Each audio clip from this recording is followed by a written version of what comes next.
Magpapasko na, wala pang nakukulong. Meron Nakikita yan. nyo yun. Diba? Relax lang kayo. Hindi na rin siguro. I've tried avoiding that also with Martin Romualdez. Na wag na kami mag-usap. You can be more powerful than the president. That's scary.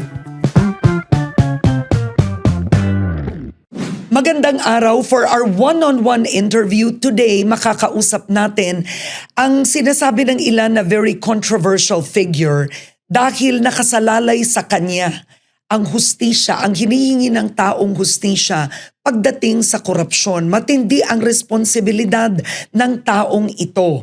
Ang tanong, kaya ba niyang gawin ito with impartiality, with fairness? Kasama natin ngayon, Ombudsman Boying Remulla. Ombudsman, hello. Hello. Gandang araw sa iyo, Karen. You've been an ombudsman for 2 months now. 2 buwan ka ng Almost 2 ombudsman. months. Oh. Almost 2 months. Kamusta ang trabaho, sir? Nasa kami naman, we go to work every day. And we try to get something done every day. Do you find your job to be difficult? Hindi naman. It's a matter of making decisions and directing people to do the right thing. And if I'm given choices, then I have to make the difficult decisions. But they're not as difficult as we can imagine. Kasama yan sa leadership eh. Oh. I've always had to make tough decisions all my life. I've been a leader for a big deal of my life, a big part of my life. Kaya I'm used to it. Tapos na ang buhay ng ICI in 1 to 2 months. Is that correct? It's possible. It's possible. Okay. Siyempre, ano na eh, we're facing into the job. We're getting acclimatized to what we have here. We're hiring more people. And I think by that time, we will be able to handle everything already. Nirekomenda ng ICI that the Office of the Ombudsman should file cases against Senator Bong Remulla and 10 others. Unang-una, gagawin niyo po ba yun? Ginagawa na namin. We're doing it. Marami kaming under investigation, pero marami kaming under preliminary investigation na rin. Yung ibig sabihin nun, in-inform na sila na meron silang reklamo at sumagot na sila. At mula doon, titingnan natin kung maggagawa kami ng information, ipa-file namin sa Sandigan Bayan or sa RTC, depending on the cases. So, Okay. Now, what would the case be against Bong Remulla if we think about it? Pangalawa na niya to. most of it will be, I think malversation will be the predicate crime, possible plunder. Pero yan, it's something that is ongoing right now. I don't know kung nasaan stage na yung preliminary investigation. Is there enough evidence against Senator Bong Remulla this time? I would say so. Okay. But is that based only on the testimony of former Undersecretary Bernardo? Meron pa kaming ibang tinitingnan. Our people are actively reinforcing our legal theories. But I cannot tell you everything. It's not our job to tell you everything within our power. Kasi nga, we're fighting lawyers also. May mga abogado rin sila. So we do not want to telegraph punches. When you were being chosen as ombudsman, there were fears that number one, walang ombudsman na ever politiko, walang ombudsman rin noon na cabinet secretary, ikaw ang bukod tanging kakaiba. So with the case of Senator Bong Remulla, you are both from Cavite, pareho kayong naging politiko doon, ang pamilya ninyo. Doesn't this influence in any way, whether honestly, positively or negatively, to your family's political interests? Neutral. Family's political interest, it can suffer a bit. Hindi natin alam ang extent ng it will damage us or not. But nagsasuffer yung relationships. Kasi nga, our children know each other. They work with each other. Kaya medyo mahirap din kung titingnan. Kaya lang, hindi ko naman pinili na gawin na itong bagay na to. Ito yung trabaho ko. So, it's something that's part of the job and I have to do it. Paano po yun pag gano'n, no? Kasi magkakilala kayo ni Senator Bong from Cavite pa. Do you take calls? How do you do it now bilang ombudsman? Sa totoo lang, walang tumatawag sa akin. Wala. Wala.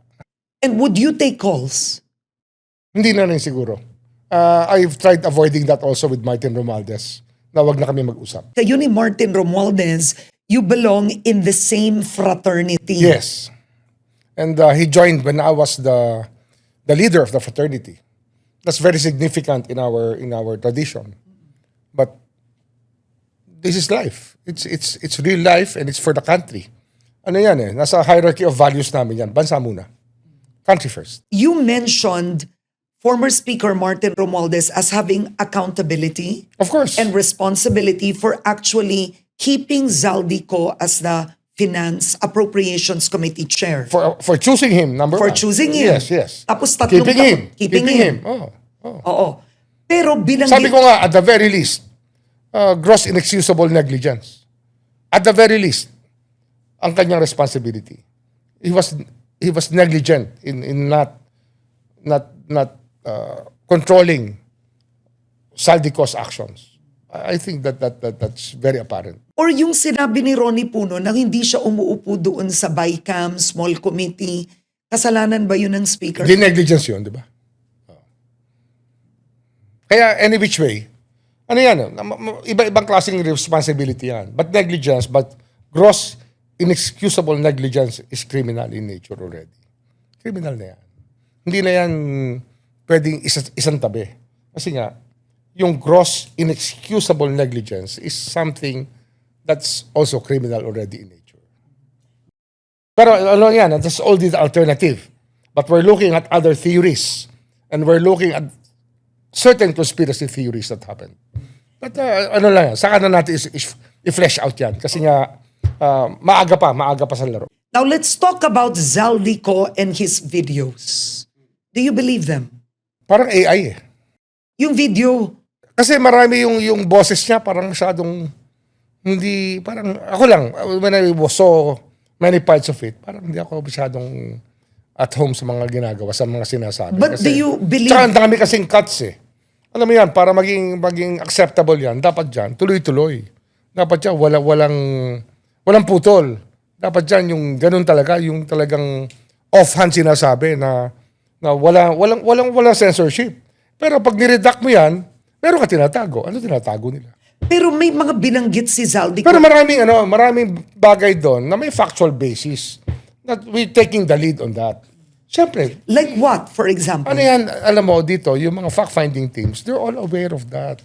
And they're not setting aside anything. And they have no instruction to do anything like that. I don't even know many of them in the fact-finding teams.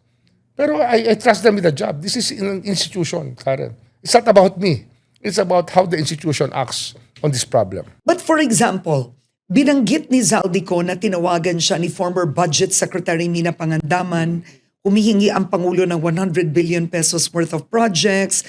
Si allegedly, alam na ni Yusek Adrian Bersamin, di ba? Alam natin ang buong kwentong to. Iniimbestigahan ba ng Office of the Ombudsman? Number 1, si former ES Bersamin. Former Budget Secretary Pangandaman. Ongoing. Yes. Pati si Yusek Adrian. Ongoing. Yusek Trijiv. Ongoing. Ano yan eh? Nasa responsibility namin yan. It's not all about power. It's about responsibility. You cannot set aside anything that will seem to harm the Filipino people. Dapat yan, lahat yan, aware ka. Ongoing lahat yan. Oo. Pero kung ongoing ito, it means ang naging basehan ng investigasyon is the testimony of Zaldico. Meron pang iba eh. Meron kasing mga statements pa si Bernardo. May statement sila Alcantara. Meron pa naman ibang statements na naging basehan. Kaya if they coincide, then kasama na yan. What is your relationship with former Executive Secretary Bersamin? It was good in the beginning. But we had our disagreements already later on. But then how can he feel sure that you will not use your office, the powers against him now? Hindi ako abusado, Karen. I've never been known to abuse any of the powers given to me in my whole life. This is my 7th position in government. And not a single case was filed against me for how I conducted myself in office. All of them are wala naman sa aking reklamong gano'n eh. Hindi ako abusive. I've never been abusive about power. Kasi nga, I look at it as responsibility. And Karen, more than anything else, I'm a leader of people. At that's what I do. I lead people. Pabalikan ko itong Zaldico, alright? So you felt it was AI and yet, Hindi naman, may mga portion doon na parang AI yung sing-song na boses. Hindi, yun lang nakita ko. Hindi ko pinanood lahat eh. but you are not saying it's untrue or true. Hindi ko You're sinasabi neutral. yun. Hindi ko sinasabi yun. Kaya lang nga, Supreme Court nga nag-decide na, di ba? Sinabi nga nila, pag ikaw ay fugitive from justice, you're not allowed judicial relief. Di ba? Kasi nga, ano yan eh, hindi ka naman pwedeng pumunta sa social media at yun na lang avenue mo. Dapat dyan, yung justice system, ilalang mo. If you're a fugitive, may tinatago ka. But moto proprio, iniimbestigahan nila based on his testimony. Hindi, kasi ano yan, everybody's aware here naman eh. Pag yan lumabas sa Facebook, at yan ay napag-usapan ng kahit konti lang, diretso na yan dyan sa mga lamesa ng investigador natin. How can you bring Zaldico home? Maraming paraan yan, Karen. Maraming paraan yan. Social media will play a big part. I think. Okay? But then, kanselado na passport niya. Most likely, Immigration to immigration. okay. Oh, immigration is one issue. Di ba? Maraming pa ibang paraan Eh, paano yan. kung nasa Portugal siya? Walang extradition treaty. The Portuguese might get very mad if they know that there's somebody who committed crimes or are hiding there. I don't think they want that thing for their country. But do you really want to bring him home? Kasi ang pananaw ng ilan, ayaw naman nila iuwi si Zaldico kasi ang daming alam nun. Hindi, gusto ko siya iuwi. Ako. Gusto ko siya iuwi. Ikaw personally. Siyempre. What can you offer him pag umuwi siya? Hindi, yun, mixed bag na yan. Kasi nga, yung immunity, mga ganon, mahirap muna pag-usapan yan. Kasi nga, hindi ko alam saan siya manggagaling eh, kung anong kanyang linya. So wala pa kami pinag-uusapan. Kaya wala ko iaalok. Di, umuwi muna siya. At dapat alam ng tao, kahit na dati siyang congressman, even if he's resigned, pwede nyo pa rin siyang kasuhan. Siyempre. Oo. Yeah. He committed it when he was in public office. The crimes were committed when he was in public office. The PCIJ came out with an investigative report that in effect, they claim that from 2023 to 2025, clearly nearly 1.2 trillion pesos in allocable funds have gone to Ilocos Norte, Congressman Sandro Marcos, and 1st District Representative Ferdinand Martin Romualdez, no? Follow the evidence. Follow the evidence. Where the evidence leads us, we will have to go. Hindi na kami mamimili niyan. Where the evidence leads us, we will go there. We will bring it to the proper forum. And even the speaker. Yes, wala naman akong choice eh. It's something that it's a responsibility that I have to the Filipino people. And ano pa pang gusto ko mangyari sa buhay ko kung gano'n, di ba? I mean, apektado na nga ang pamilya ko, apektado mga anak ko. Pero they know that it's a job that I have to do. I chose to be to be the ombudsman. I applied for it. I had to go through a lot of things to become the ombudsman. And we will do what it takes. Pero paano po ang Pilipino may utang na loob? Kultura po natin yan. Kapag ang sarili ng anak ng Pangulo, we're talking about the President's son, are you saying that you can honestly just not look at it from a personal point of view? Kaya ko. Kaya mo. Kaya ko. Bakit? Saan nanggaling ito? Ganun talaga ang ano eh. I've been a leader all my life and I have to make hard decisions. That's part of leadership eh. Huwag mong tatanggapin yung responsibility kung di mo kayang gumawa ng decision na mahirap. I think that's basic to everybody. Anybody who applies for this office, dapat kaya nila yan. Will you be using the PCIJ report? Gagamitin din namin yan. Alam mo naman, siyempre, sa umpisa yan, parang hearsay yan sa umpisa. Pero, pag binigyan kami ng supporting document, then we will validate the documents. It becomes lead. Then we start investigating. Siyempre, titingnan muna namin yung field of vision na dapat namin malaman. Kasi si Zaldico, nagbanggit rin siya ng bahay sa Forbes Park na allegedly inutusan, binili ng dating speaker at dun daw ang tambakan ng pera. That address exists. Are they investigating that too? Hindi ko pa. Siguro. Kasi sila may hawak. Kasi I didn't watch the whole Zaldico thing. Kasi nung nakita ko na ayaw niya na umuwi, tapos ganito, sabi ko, why should I give credence to this? Diba? or why should I take it seriously? As a lead, pwede. Pero syempre, our investigators are on it. Wala nang bababaya rito. We're not about to give up on anything. Basta titingnan natin how credible things can be. Sinabi rin po sa akin, Speaker Martin Romualdez, na si PBBM ang nag-utos sa kanya na bilhin ang bahay sa number 30 Tamarind Street para gamitin bilang bagsakan at imbakan ng pera mula sa mga SOP, collection at deliveries na para sa Pangulo. So the ICI also suggested 10 others. A lot of them are not known personalities anymore, but the ICI also recommended that you do case build-ups on former Senate President Francis Escudero, Mark Villar, Nancy Binay, and Senator Grace Poe. Pag-usapan natin si former Senate President Francis Escudero, may sapat bang ebidensya? We're doing the case build-up now.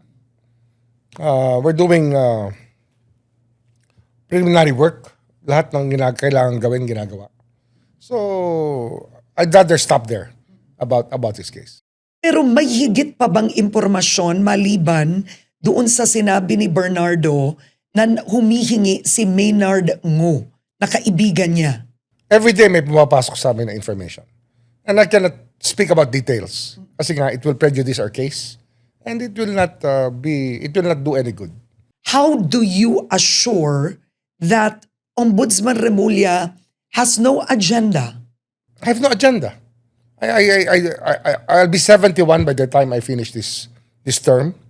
And I have to skip an election at least. So I'll be more than 75 years old by the time I'm able to run again. So it's not really within my horizon anymore.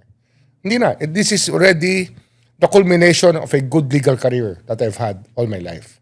I think that I've already done justice to the license given to me by the Filipino people to practice law. Now, what about Mark Villar?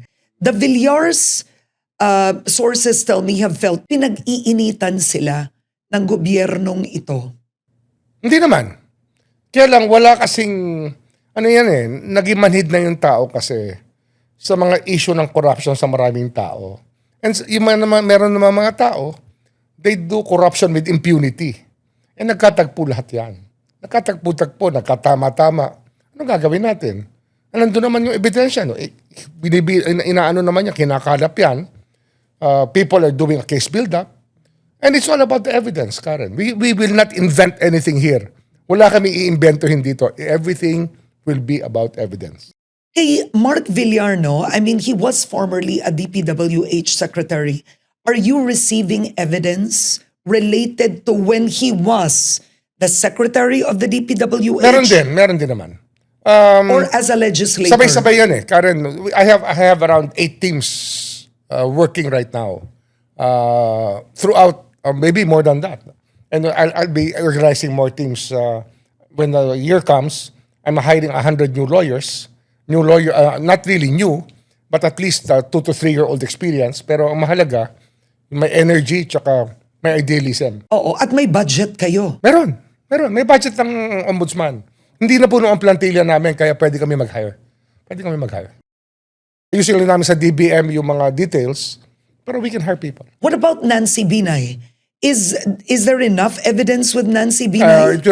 It's undergoing evaluation and case build-up. Ganun Okay. pa rin yan. Oo. Dito kasi, pag may dumating na complaint, o kaya mayroong information na dumating sa amin ng ICI, it's first evaluated, then we do a fact-finding. Then before and after that, then we file a case kung meron. But we are not in a hurry to file cases. Kasi nga, ang sinasabi namin, haste makes waste. Baka mamaya, file ng kaso, ma-dismiss naman, para gumawa ka ng antivirus mo, di ba? Hindi natin gustong gawin niya. You do not inject people like that. Oo. Dapat Okay. dito, yung tama lang. Gagawin natin yung dapat. When it comes to Senator Grace Poe, nagsalita siya eh. Sinabi siya walang kinalaman doon. She attended the ICI. Are you going to use testimonies, by the way, in the ICI hearings? Pwede, but we're doing the fact-finding.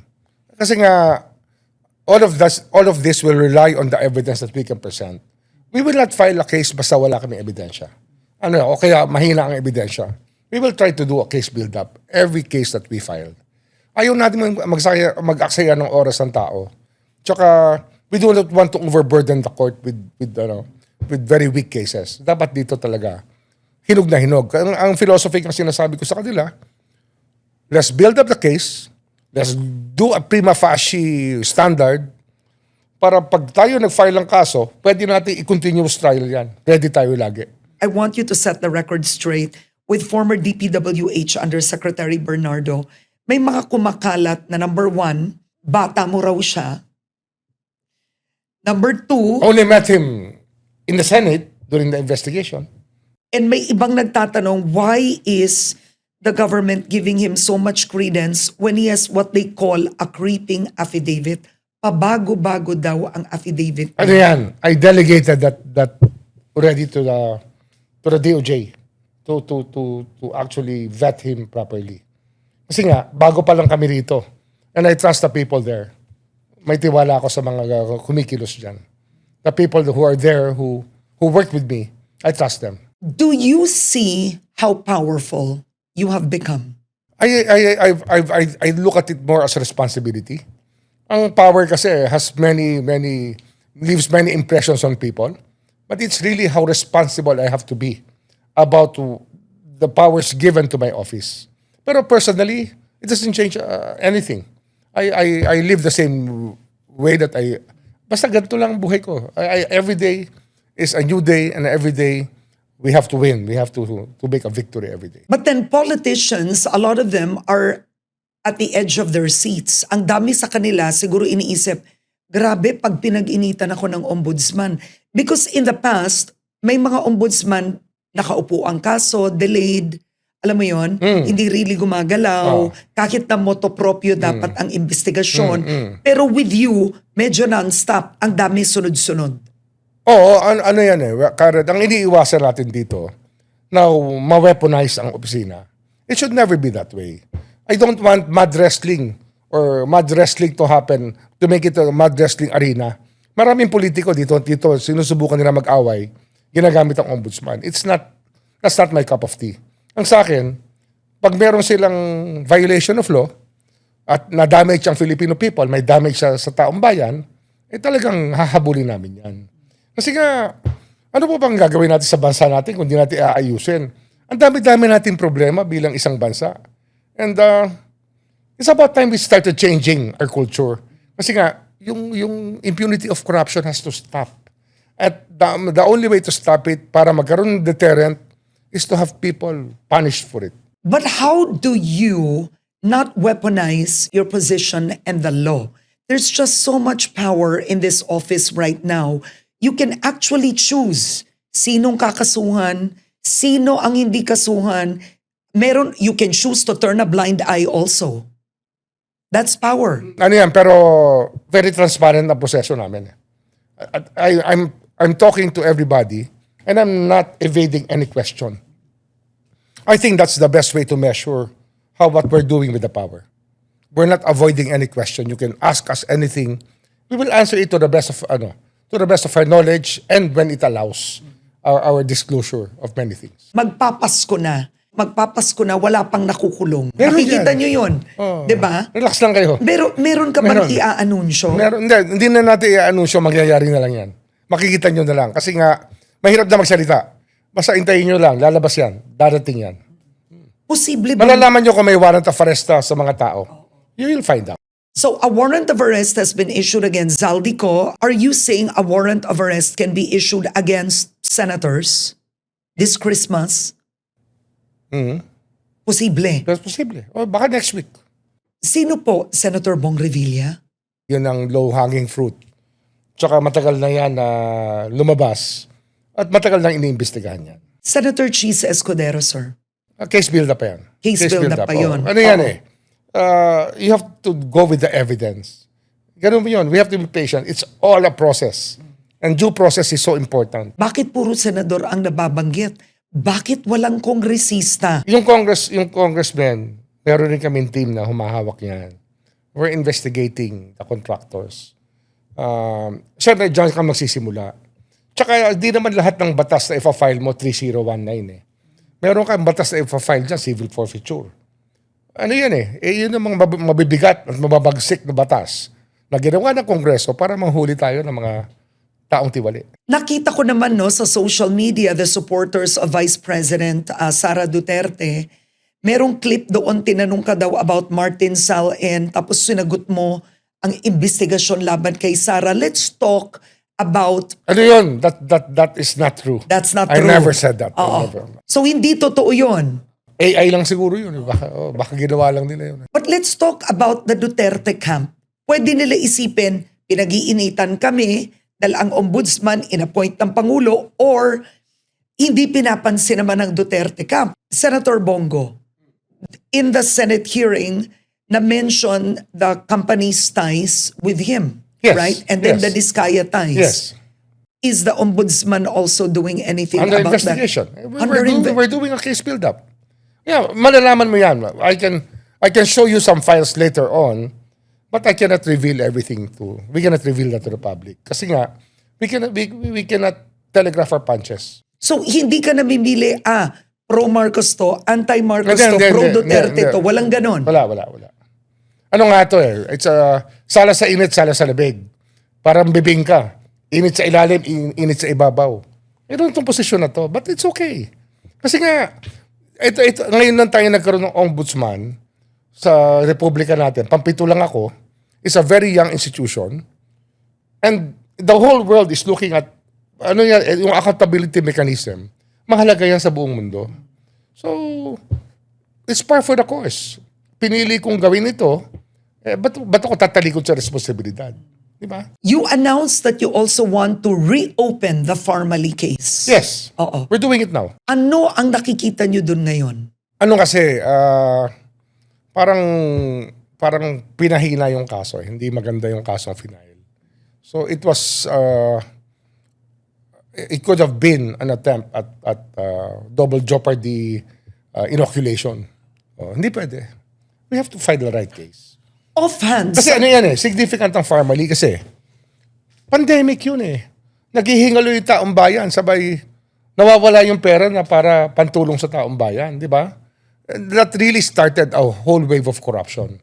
Dito nagsimula yung maraming kalokohan dyan nagsimula. Yung kalokohan ng DBM, sa loob ng DBM, yung kalokohan ng maraming contractors, dyan nagkaroon na idea yan na wala na mahahabol Sige, tirahin na natin lahat yan. Who are you seeing as the mastermind of Farmally? Was it... Wala pa akong it's understudy by the team. I myself do not direct every detail. Sila magsabi sa akin. Di ba? And I will bring it where the evidence takes us. So how many months are you giving the team? I think that we will have a lot of cases. Yung maraming kaso na by May. By May. By May, marami na kaming Oo. kasong na file niyan. Okay. Kaya nga we're hiring around 30 lawyers in January. And we will be hiring 70 by the end of March, hopefully. Pag naayos namin sa DBM yung aming plantilla, kasi nasa plantilla namin talaga yan then tuloy-tuloy na yan. Vice President Sara Duterte, is your office actively investigating anything? Meron yung final dito. So, meron yan assigned natin. Ano yung final, sir? Yung confidential funds, DepEd funds? Yung confidential funds was pending before I arrived here. Andiyan na yun. Yung impeachment grounds, pinadal na rin dito yun. We look at it. Ano naman yan? Kaya lang impeachable officer yan. So the only choice I have is to really actually bring it to the House and bring it to the Senate. And bring it to the House and tell them, na-archive yung kaso. Pwede nyo na tuloy. Di ba? Kasi, February 11 ba yung deadline? Feb 11, di buhayin nyo na yung kaso. Depende na sa House yan, ano attitude nila. Pero, yun as a lawyer, I will go for the unarchiving. Kasi nasa Senate na yun. Kamakailan nag-anunsyo ang Office of the Ombudsman sa Davao. May contractor, Diskaya-related, Ghost Project yun. Ghost Project. It was referred to us by Secretary Vince Dizon. We just validated all the information. Siyempre, our teams are fact-finding teams. And who was the proponent? Meron kami mga PNP na nag-validate yan. May NBI na nag-validate yan. Yun. Who was the congressman? Who was the proponent? Hindi ko alam. Alam mo, Karen, I don't want to be personally involved in the investigation. Sa akin yan, basta you have a free hand to do it. Hindi ko pwedeng pakialaman yan. Kasi nga, duty ko to eh. It's my duty. Pasensyahan na lang. Di ba? Where the evidence takes us, we will go. What happened to Manuel Bonoan? People are asking, bakit hinayaan ng... Under investigation pa rin. Everything's under investigation. We will see where this leads us. And we have an extradition treaty with the US. We have one. So most likely, ihihiling yung pauwiin si Bonoan. Possible.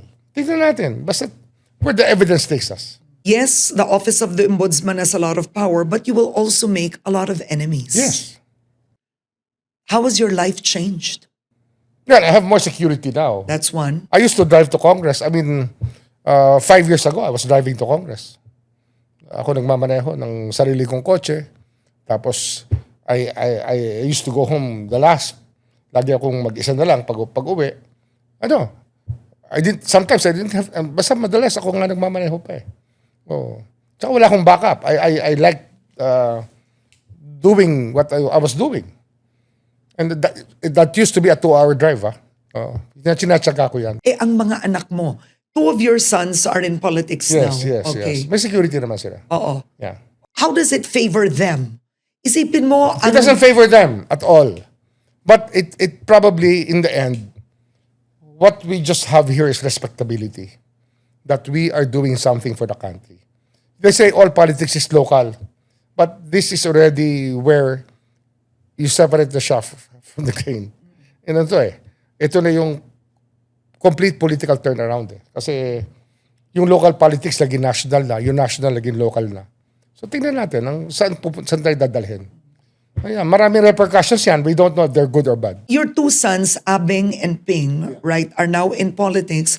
But when you were Justice Secretary, you were also criticized that in effect you influenced the outcome of your son's case. I never even talked to any judge. I just gave him a lawyer. That's all I did. And they filed the proper motions. And it happened. And ganun talaga ang buhay, Karen. Pag marunong kang abogado at porsigido ka, may resulta naman talaga. May resulta talaga. Do you tell them, kinakausap mo ba sila, o kayo dapat wag kayong magkalat? Kayo alam na nila yun. Alam na nila yun. They grew up with a father disciplining them already. Bata pa yung mga yan, alam na nila. Oh, but when it comes to their project, I have no problem with that. I don't think they have a problem with that. John Vic Remulla, who is your brother, who's also a cabinet secretary, technically, he also falls under your purview, right? Oh. Technically, you can investigate him. Yes. How can you do that? Send me a complaint. I'll assign a team. Hindi ba mahirap yun, Ombudsman? Isipin mo, you're a powerful political clan and then you are the Ombudsman. Ikaw ang sumbungan ng bayan. Siguro, kasi I have the heart for this job. I think that not many people have the heart for this job. Kaya ko to. I can manage it. At sinasabi ko lagi, for the country, we'll do it. But I'm sure you've read some feedback that also say you can be more powerful than the president. That's scary, but I do not think that way. Ako, it's just a job, and I do it every day. That's what I do. Yun lang, araw-araw, pumapasok kami, nandito kami araw-araw. Tapos pinag-uusapan namin yung latag ng bawat kaso. Kung ano ang dapat, anong kulang, ano ang dapat dagdagan, ano dapat ang hanapin pa, para matibay ang kaso. Ano naman yan kalahati lang naman kami. Ang kalahati niya nasa korte. Remember, we're only half of the process. The other half is on the judiciary, on how they will rule on everything. May laging kasabihan dyan, kung gusto, may paraan. Kung ayaw, may dahilan. And that really holds true for both offices, for us and for them. Kaya ang judiciary, dapat binabantayan din natin. How do you start your day? Do you pray? What do you do? I pray. In the morning? I work out.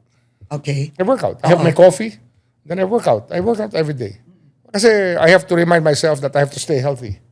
And I have to do this for the next 7 years. Work out every day.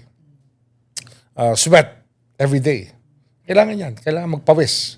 Kailangan na hard work kasi.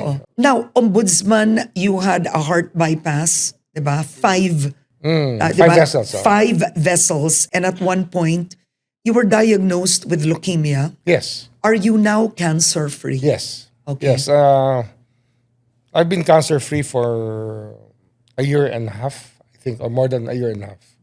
Mga 1 year, 8 months na wala nang trace. Kaya lang, I had a very weak immune system in the beginning. And I had to build it up. And until now, it's not fully built up. I'm at 80% right now.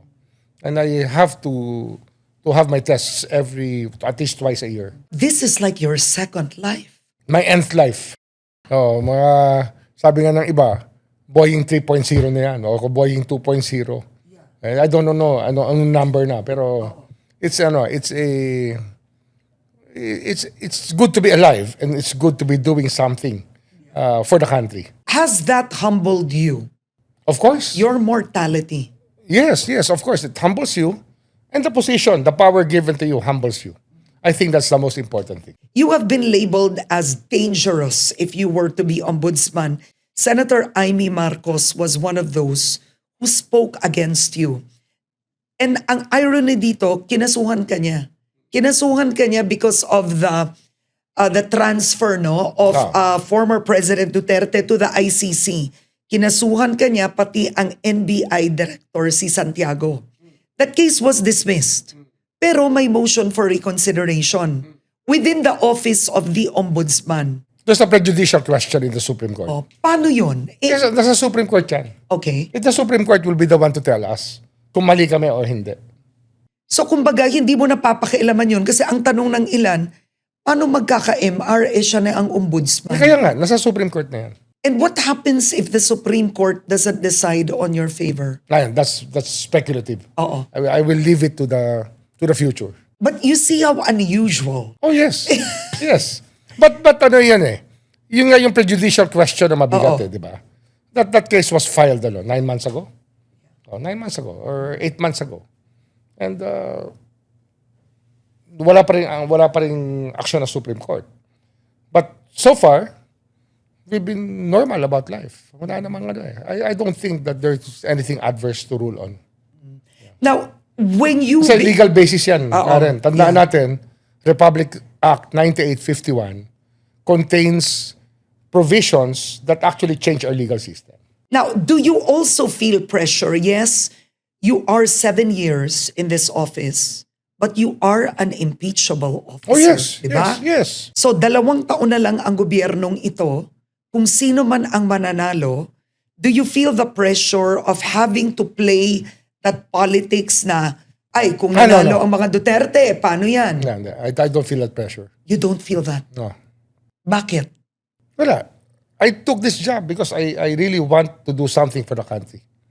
And I will live and die with that. 2 months ka pa lang. By 2026, what is the dream accomplishment of the Office of the Ombudsman? Some convictions in 2026. Conviction? Yes. At least Sandigan Bayan level. And I would say that dapat wala nang bailable. Basta na-convict, wala nang bailable. Kahit na sabihin natin hindi life imprisonment ang sentensya. Pag na-convict ka sa graft, dapat kulong muna. After President Marcos Jr.'s term, you can investigate him for what he's done as president. That's covered by the office. Where the evidence takes us. Anong gagawa ko Yan ang evidence Wala naman sikreto sa ebidensya Pag may ebidensya, Parang mas matindi ba to kesa sa kung justice ang trabaho? Because you told me you never dreamt of becoming a Supreme Court justice. Never. Is this harder? I think so. Exactly. More Why? difficult, yeah. Why? Kasi ang justice may refuge sila And tsaka collegial ang court dito hindi You're on top of the heap and you have to do your job. That's it. Nobody else but yourself. Yeah. It's a very lonely job if you think about it. Is Ombudsman Boying Remulla scary? Nakakatakot ba siya? I'm willing to do what it takes to get things done. Ayaw mo ba tumakbong presidente? Tinanggap ko na itong trabahong to, knowing Yun na fully yun. well that I cannot anymore run. What if Secretary John Vic Remulla ends up running for president? Will you resign? No. Why? Why should I? You really want to finish this through. This is a dream job.